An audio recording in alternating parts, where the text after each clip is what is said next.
அன்பானவர்களே, அன்பு வணக்கங்கள். நாள்தோறும் நடக்கின்ற இந்த ஞான சச்சங்கத்தில் பங்கெடுத்துக் கொள்ளுகின்ற உங்களுக்கு என்னுடைய மனமார்ந்த நன்றிகள். பல்வேறு விஷயங்களை, ஞான கருத்துக்களை தெரிந்து கொள்ள வேண்டும் என்றால் முதலில் இந்த சேனலை சப்ஸ்கிரைப் செய்து எனக்கு ஊக்கத்தையும் உற்சாகத்தையும் தாருங்கள். இன்று நாம் என்ன பார்க்க போகிறோம்? ஒரு மனிதன் இறக்கும் போது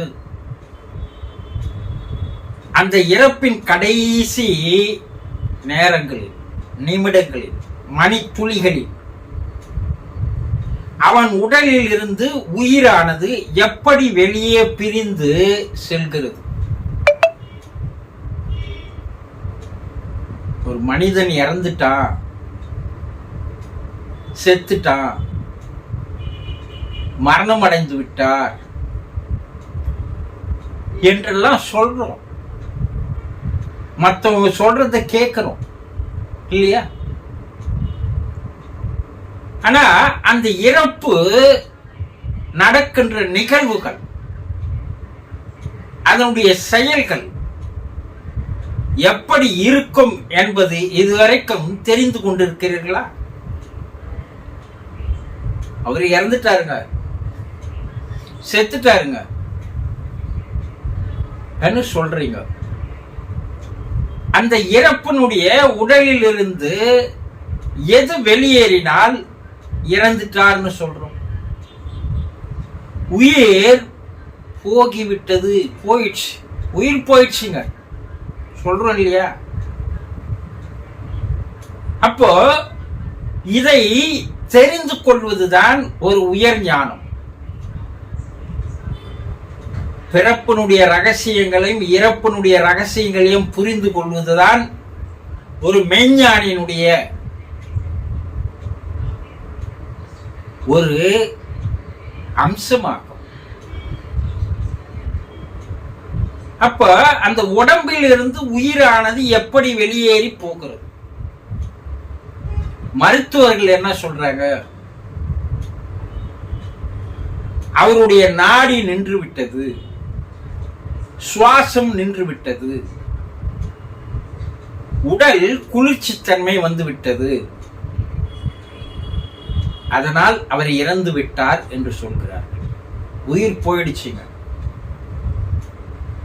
சுவாசம் நின்று விட்டால், நாடி துடிப்பு நின்று விட்டால், உடல் வெப்பநிலையிலிருந்து குளிர்ந்து போனால் இறப்பு.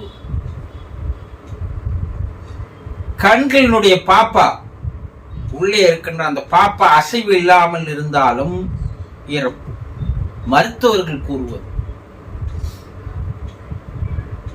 ஆனால் சித்தர்கள் என்ன கூறுகிறார்கள் என்றால், இறப்பு என்பது ஒரு நிமிடத்தில் நடந்து விடுகின்ற நிகழ்வு அல்ல, செயல் அல்ல. அதற்கு முன்னே பல்வேறு நடவடிக்கைகள், செயல்கள், சம்பவங்கள், ரகசியங்கள் இருக்கிறது. என்ன? பஞ்சபூதங்கள் என்று சொல்லக்கூடிய இந்த பஞ்சபூதங்களால் ஆனதுதான் இந்த உடம்பு. உங்க உடம்பு, எங்க உடம்பு எல்லாமே பஞ்சபூதத்தால் ஆனது. நிலம், நீர், காற்று, நெருப்பு, ஆகாசம், 5 எலிமெண்ட்ஸ். இந்த 5 கலந்துதான் உயிரினங்கள் எல்லாம் இருக்கிறது. இந்த பிரபஞ்சமே எதால் இருக்கிறதுன்னா பஞ்சபூதத்தால் உருவாக்கப்பட்டது பிரபஞ்சம். அந்த பஞ்சபூதங்களும் நமக்குள் இருக்கிறது. இந்த 5 பூதங்களும் ஒன்றோடு ஒன்று கலந்து இருப்பதால் மனிதன் உயிரோடு இருக்கிறான். இந்த பஞ்சபூதங்கள் ஒவ்வொன்றாக இந்த உடலை விட்டு வெளியேற ஆரம்பிக்கிறது. அதனோடு இருக்கின்ற தொடர்பு துண்டிக்கப்படுகிறது என்று சித்தர்கள் கூறுகிறார்கள். ஒரு உயிர் முதல்ல அதனுடைய ஃபர்ஸ்ட் ஸ்டேஜ் என்னன்னா, நிலத்திற்கும் மனிதனுக்கும் இருக்கின்ற உறவு தொடர்பு துண்டிக்கப்படுகிறது. நம்ம நடக்கிறோம், பூமியிலிருந்து ஒரு விதமான சக்தி நம் உடலுக்குள் வந்து சேருவதால் தான் நாம் உயிர் வாழ்கிறோம். அந்த சக்தி நம்ம உடம்புல சேருவதற்கு, ஈர்ப்பு செய்வதற்கு எது நம்ம உடம்புல முக்கியமான பாகம்னா கால் பாதம். இந்த கால் பாதத்தின் நடுவுல ஒரு சக்கரா இருக்குது. இந்த சக்கரா தான் என்ன பண்ணுது, பூமியில் இருக்கக்கூடிய அந்த எர்த் என்று சொல்லக்கூடிய அந்த சக்தியை ஈர்த்து உடலுக்கு தருகிறது. அப்போ இந்த பூமிக்கும் மனிதனுக்கும் இருக்கின்ற அந்த நிலத்தினுடைய தொடர்பு முதலில் துண்டிக்கப்படுகிறது. ஃபர்ஸ்ட். இரண்டாவது, நீருக்கும் மனித உடலுக்கும் இருக்கின்ற தொடர்பு துண்டிக்கப்படுகிறது. இந்த நிலம், நீர் என்று சொல்லக்கூடிய அந்த உயிர் எங்க இருக்குதுன்னா, நம்முடைய இருதயமும் நுரையீரலுக்கும் நடுவில் இருக்கின்ற கல்லீரல் என்று சொல்லக்கூடிய அந்த பகுதியில் தான் மனிதனுடைய உயிர், ஜீவன், ஆத்மா, ஆவி எல்லாம் அங்கதான் இருக்குது. அது எப்படி இருக்கிறது? ஒரு ஒளியாக இருக்கிறது என்று கடப்பா சச்சிதானந்த சாமிகள் கூறுகிறார். எல்லாரும் சொல்றதுதான், ஒளி ஒளி ஆனாய் நீயே, ஜோதி வடிவமாக இருக்கிறான் இறைவன் என்று வள்ளல் பெருமான் கூறுகிறார். அப்போ ஜோதி வடிவத்துல அங்க இருக்குது. அது ஒரு தாமரை மொட்டு தலைக்கீழாக தொங்கு விட்டா எப்படி இருக்குமோ அது போல அந்த கல்லீரலுடைய அமைப்பு இருக்கிறது. அதை இரண்டா பங்கிட்டு அறுத்து பார்த்தோம்னா அது எப்படி இருக்குதுன்னா ஒரு அரசியலை போல காணப்படுகிறது. அதுக்குள்ள ஒரு பள்ளம் இருக்குது. அந்த பள்ளத்துல என்ன இருக்குதுன்னா நீர் இருக்கிறது. அந்த நீர்ல தான் இந்த ஒளித்தன்மையான உயிர் இருக்கிறது. அது வெற்றில் பூச்சி பின்னாடி இருக்கிற அளவுக்கு அந்த ஒளி இருக்கிறது. அதுதான் உயிர், அதுதான் ஆன்மா, அதுதான் ஆத்மா, அதுதான் ஆவி, அதுதான் ஜீவன். இது தெரியாது பல பேருக்கு. ஆனா நம்முடைய முன்னோர்கள் சில சிம்டம்ஸ் மூலமா அதை காட்டினாங்க. என்னன்னா, அனுமான் தன்னுடைய மாரை பிரித்து காட்டி உள்ளே ராமன் இருப்பதை காட்டுது. கடவுள் உள்ளே இருக்கிறான். எங்க இருக்கிறான்? இங்கதான், இருதயத்துக்கு நடுவுல, இதய தாமரையில் அவன் வீற்றிருக்கிறான். இயேசுபிரான் தன்னுடைய மாரை கிழித்து அந்த இருதயத்தை காட்டுவார். ஜீவன், பரிசுத்த ஆவி அங்கே இருக்கிறது. இது என்ன ஆகுது? இந்த நீரானது வற்றும் போது அதில் இருக்கிற உயிர் வெளியேறி விடுகிறது. இப்ப நீருக்கும் நமக்கு இருக்கிற தொடர்பு இரண்டாவது துண்டிக்கப்படுகிறது. நிலம், நீர். அடுத்தது காற்று. நம்ம உள்ள இழுத்து வெளியே விடுகின்ற அந்த மூச்சானது, பிராணனானது, சக்தியானது உடலுக்கு உள்ளே போகாத மாதிரி அந்த மூச்சானது நிறுத்தப்படுகிறது. உயிர் வெளியேறினதும் நுரையீரல் அதனுடைய பங்கன் என்ன ஆயிப்போகுது? நின்று போகுது. இப்ப காற்றுக்கும் நமக்கு இருக்கிற தொடர்பு நின்று போச்சு, கட் ஆயிடுச்சு. நெருப்புக்கும் நமக்கும் இருக்கிற தொடர்பு நின்று போகுது. அப்போ உடல்ல இருக்கிற அந்த வெப்பமானது, உஷ்ணமானது வெளியேறி விடுகிறது. அப்போ இந்த உடல் குளிர்ந்து போகிறது. இந்த ஆகாசமாக இருக்கின்ற அந்த ஆன்மாவானது மேல் நோக்கி போய் ஆகாசத்தில் கலப்பதால் ஆகாசத்துக்கும் நமக்கும் ஒரு தொடர்பு இல்லாமல் போகிறது. நிலம், நீர், காற்று, நெருப்பு, ஆகாசம், இந்த பஞ்சபூதங்கள் ஒவ்வொன்றாக வெளியேறி போவதுதான் உயிர் வெளியேறி போகிறது. உயிர் போயிடுச்சுன்னு சொல்றது இல்லையா? அடுத்தது என்ன சொல்றாங்க? மனிதன் 3 விதமான உடலை கொண்டிருக்கிறான். ஸ்தூல உடல், சூக்கும உடல், காரண உடல். உடல், உள்ளம், உயிர்.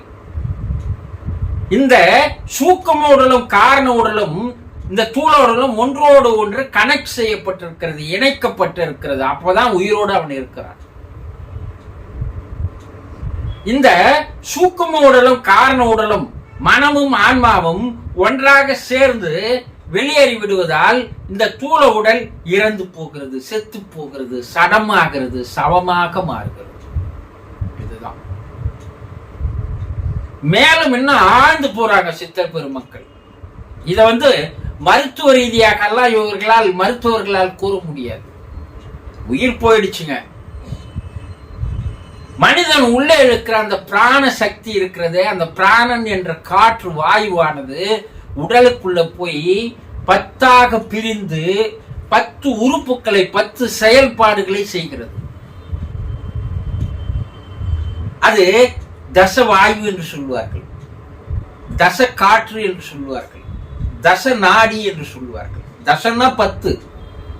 நீங்க உள்ள இருக்கிற காத்து பிராணன் உள்ளே போய் பிரிந்து ஒவ்வொரு உறுப்பையும் உடல்ல இருக்கின்ற ஒவ்வொரு செயல்பாட்டையும் செய்கிறது.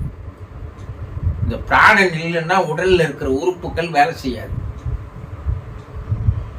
அது ஒவ்வொரு காற்று ஒவ்வொரு செயலை செய்வது ஒவ்வொன்றாக நிறுத்தப்படுகிறது. ஏன்னா உள்ள போற பிராணன் இல்லை, அதனால அது 9 காற்று வேலை இல்லை, 9 உறுப்புகள் வேலை செய்யாது, நின்றுடுது. ஆனா ஒரு காற்று மட்டும் அந்த உடலை விட்டு வெளியேறுவதில்லை, அதுக்கு அடுத்த வேலை இருக்குது. உயிர் போனா கூட அந்த ஒரு காற்று உடலிலேயே தங்கி இருக்கிறது. ஏன்னா இந்த உடலை சிதைக்க வேண்டும், இந்த உடலை தனித்தனியாக மண்ணிலே கரைக்க வேண்டும். அப்படி செய்கின்ற அந்த காற்றுக்கு பெயர் தனஞ்செழியன்னு பேர். நீங்க எல்லா காத்து போயிட்டாலும் உயிர் போயிட்டாலும் சில சடலத்துக்கு நகம் வளரும், முடி வளரும். சில நாட்கள் அழுகாமல் கூட அந்த உடல் அப்படியே இருக்கும். யோகிகள் அந்த தனஞ்செழியை காற்ற தன்னுடைய கட்டுப்பாட்டுக்குள்ள வைத்துக் கொள்கின்ற வேலையை அவர்கள் கற்றுக்கொள்கிறார்கள், அந்த சூக்குமத்த ரகசியத்தை. அதனால உயிர் போனாலும் கூட இந்த சடலம் சிதைக்கப்படாமல் அழுகாமல் அப்படியே பல நாட்கள் வைத்துக் கொள்கின்ற ஆற்றல் யோகிகளுக்கு உண்டு. பரமஹம்ச யோகானந்தர் இந்த 20ஆம் நூற்றாண்டுல அவர் இறந்த போது அவருடைய உடல் 30 நாட்களுக்கு அழுகாமல் சிதையாமல் அந்த பொலிவு மாறாமல் அப்படியே அன்று மலர்ந்த மலர் போல அவருடைய உடல் இருந்தது. நேரடியாக பார்த்தார்கள். ஆக இந்த உடலிலிருந்து உயிர் வெளியேறி போவது பல்வேறு ரகசியங்களை வைத்துக் கொண்டிருக்கிறது. உடனே வெளியேறல, சட்டுன்னு பஞ்சபூதங்கள் வெளியேறணும், தசவாயுக்கள் வெளியேறணும், 3 உடல்களுடைய இணைப்பு துண்டிக்கப்படணும்.